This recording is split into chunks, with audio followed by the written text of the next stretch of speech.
Welcome back to the MOOC course on Corporate Social Responsibility. My name is Aradhana Malik and I'm helping you with this course. And we were talking about various aspects related to stakeholders.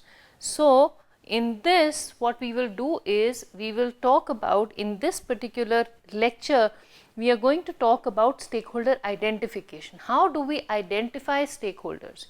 Now, this is from a paper by Mitchell, Eagle and Wood, and it's a very well known paper, and the paper is called Toward a Theory of Stakeholder Identification and Salience, defining the principle of who and what really counts. I'll give you the reference to this paper. It's an amazing paper and it talks about the nuts and bolts of stakeholders. You know, I get goosebumps when I read this paper. It is so enlightening. It's such a nice paper about how do we draw the boundary between stakeholders and the rest of the society. So, what happens in stakeholder identification? We first decide the basis for stakeholder identification, and when we talk about stakeholders, we are talking about people who have stakes in the organization. What do we mean by stakes? They have an interest.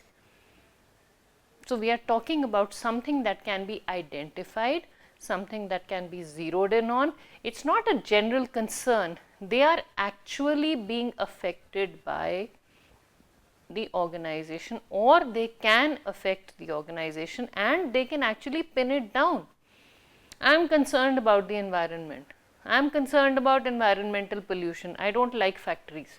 That is not having a stake in the organization or in the environment for that matter. No. I don't like this particular effluent coming out of the, or coming as a part of the waste of this organization, because this effluent is damaging such and such area that I am connected to. There is a personal, I mean, you should be able to identify as a stakeholder what is it that is affecting you or people you are concerned about. I am not saying that special interest groups are not really, they have their own place, but this, in the society they have their own place. So, that is not what we are talking about when we are talking about stakeholders. Special interest groups, yes. Killing animals is bad, yes. Polluting the environment is bad, yes. Taking too much water out of the, or lowering the water table by continuously, by unregulated water drawing from the water table is very bad. I agree with all of this. Yes, it's going to affect all of us. Global warming is bad. Using too much of AC is bad. All of that is bad. Agreed.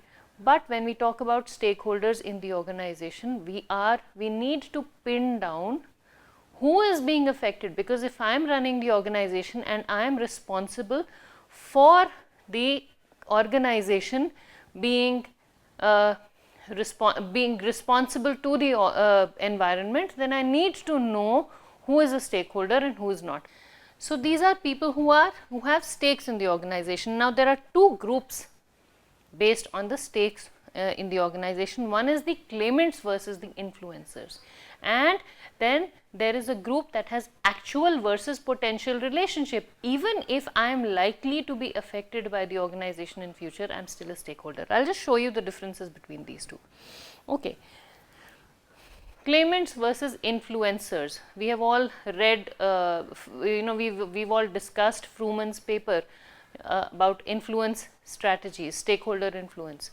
So, who are claimants? Claimants may have legitimate claims or illegitimate ones, and they may or may not have any power to influence the firm.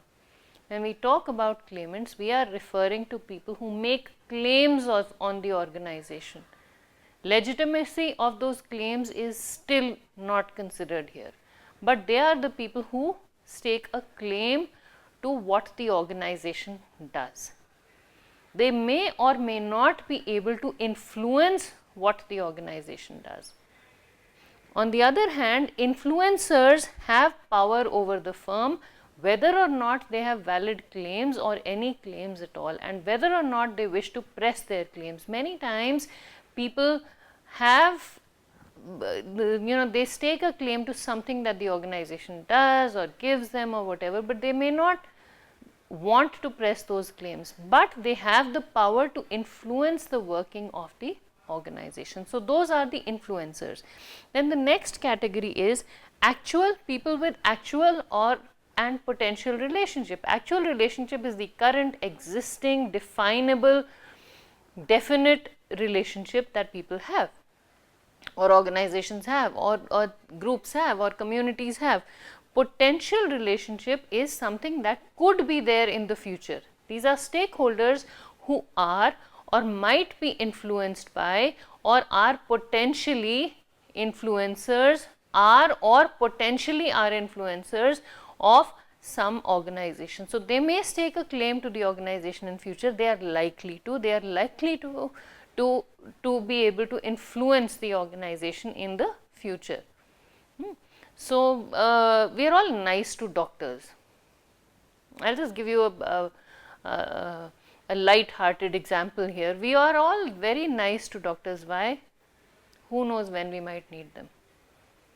Potential benefit that we might get from a doctor in the vicinity. So, we do not want to cross a doctor in the vicinity, because if you are living in some colony, you try and be friends, or at least be civil to the doctor even if you are angry with them. Why? Because tomorrow you may fall sick and the same person may be administering medicine to you.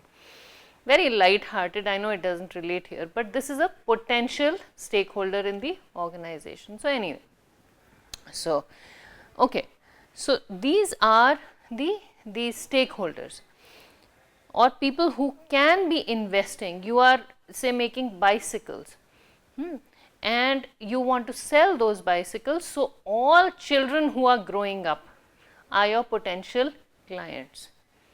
You have a bicycle factory outside of maybe Kharagpur, and you make sure that you do something. All the children in that vicinity are your potential buyers, because when they grow up, this is a place where a lot of people use bicycles. So, they may not buy bicycles, they may not buy bicycles from you, but they are still your potential stakeholders, they are still your potential customers. Anybody who is learning the art of the trade of fixing, say, bicycle tires is a potential stakeholder for your organization. Okay, so that is what potential stakeholders are. Okay. Sorting of rationales for stakeholder identification. Mitchell, Eagle and Wood talk about how we sort through rationales for identifying stakeholders. We will discuss each of these in detail. One is a relationship exists. Then there is power dependence, stakeholder dominant, power dependence, firm dominant. Then there is mutual power dependence relationship. Then there is a basis for legitimacy of relationship. Stakeholder interests, legitimacy not implied. So, various stages of stakeholder identification. The first one is very clear. A relationship exists. You know who is where. The firm and stakeholder are in the relationship, having some legitimate non-trivial relationship with an organization, such as exchange transactions, action impacts and moral responsibilities, interact with and give meaning and definition to the corporation. So, this is something that is actually there. The stakeholder exercises voice with respect to the firm, can and are making their actual stakes known. Everything is in black and white, everything is identifiable, it is tangible, you know who these stakeholders are. So, the relationship already exists. Then power dependence, these are the different categories of stakeholders. When we how do you rationalize different groups of stakeholders? So, the first group is where the relationship already exists. The second group is where the stakeholder is dominant. And how do you know? The firm is dependent on the stakeholder. Two conditions. The firm is dependent on the stakeholder. The stakeholder has power over the firm. So, the second is where the firm is dependent on the stakeholder. People who give you your raw material. The stakeholder has power over the firm. The person who gives you your raw material refuses to give it. I will not sell to you. What do? Your suppliers.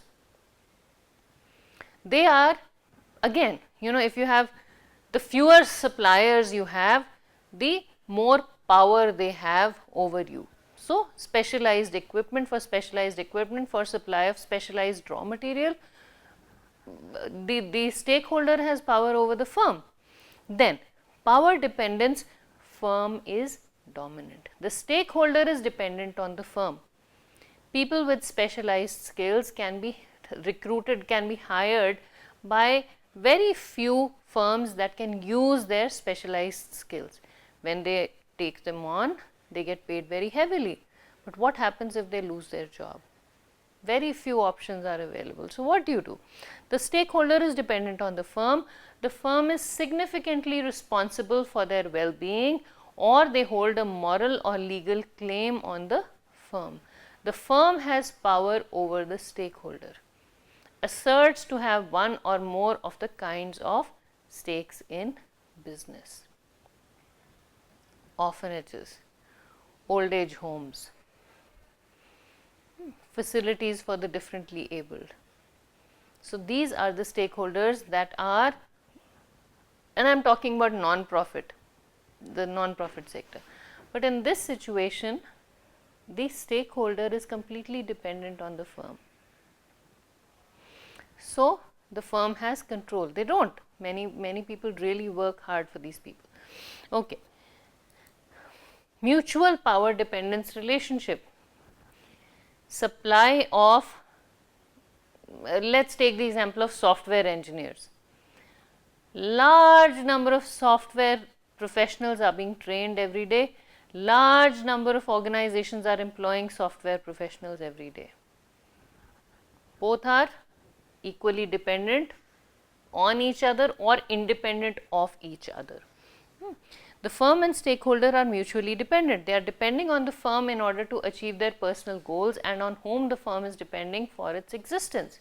They are driven by their own interests, and goals are participants in a firm, and thus are depending on it, on whom for its sake the firm is depending. So, they are looking, both are dependent on each other, both are trying to pursue their goals because of their relationship with each other.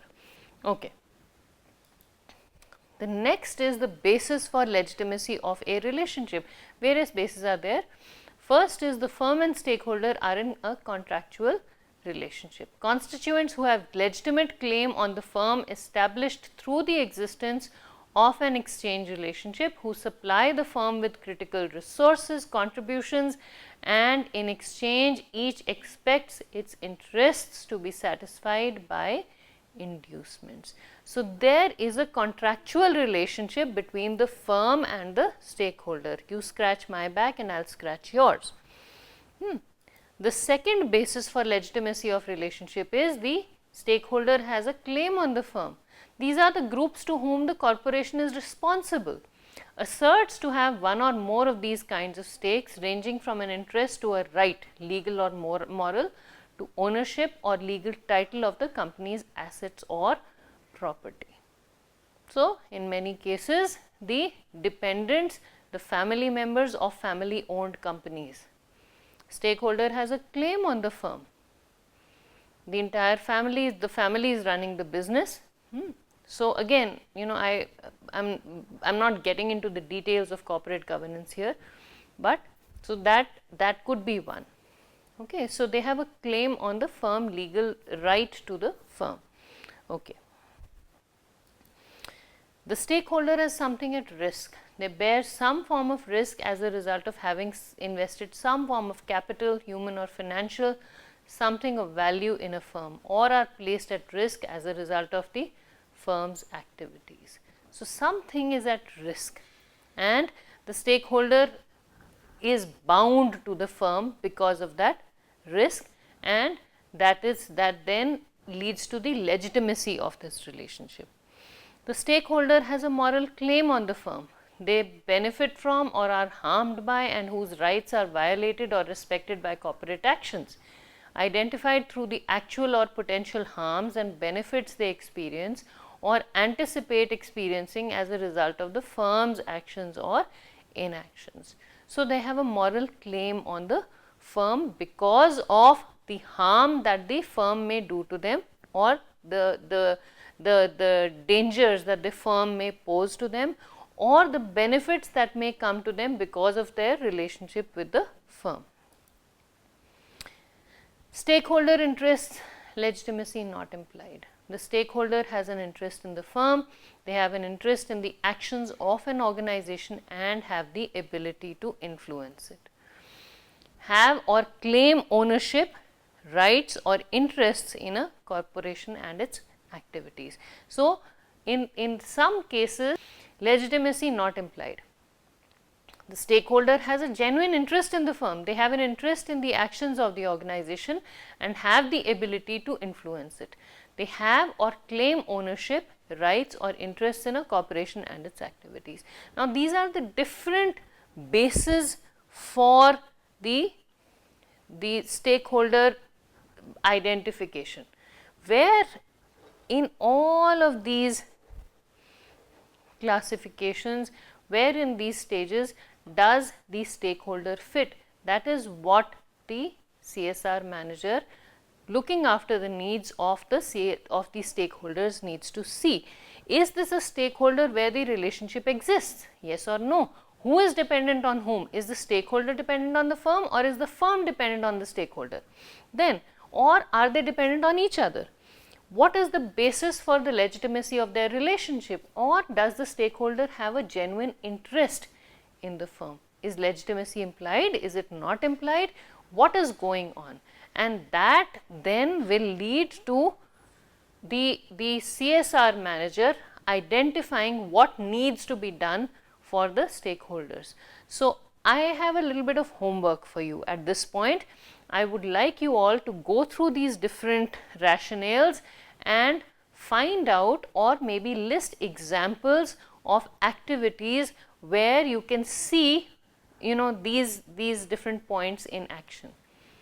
Again, these things, participation in the forum with all of these will help all of you learn more. I can give you only so many examples, but when you discuss these things as you would in a real classroom, if this was happening in a real class, this lecture would have, instead of being 10 or 15 odd minutes, this would have been, run into maybe a couple of hours. Why? Because we would have discussed everything with examples if this had been an interactive session.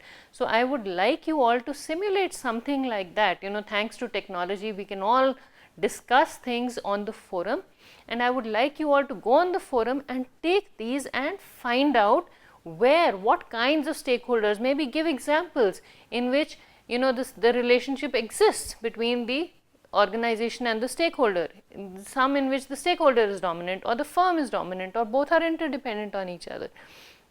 Different basis for legitimacy of relationships, and in some cases where the stakeholders are there and they are there because of the genuine interest they have in the working of the firm. So, you please continue this discussion on the forum, and we will discuss about stakeholder salience in the next class. Thank you very much for listening.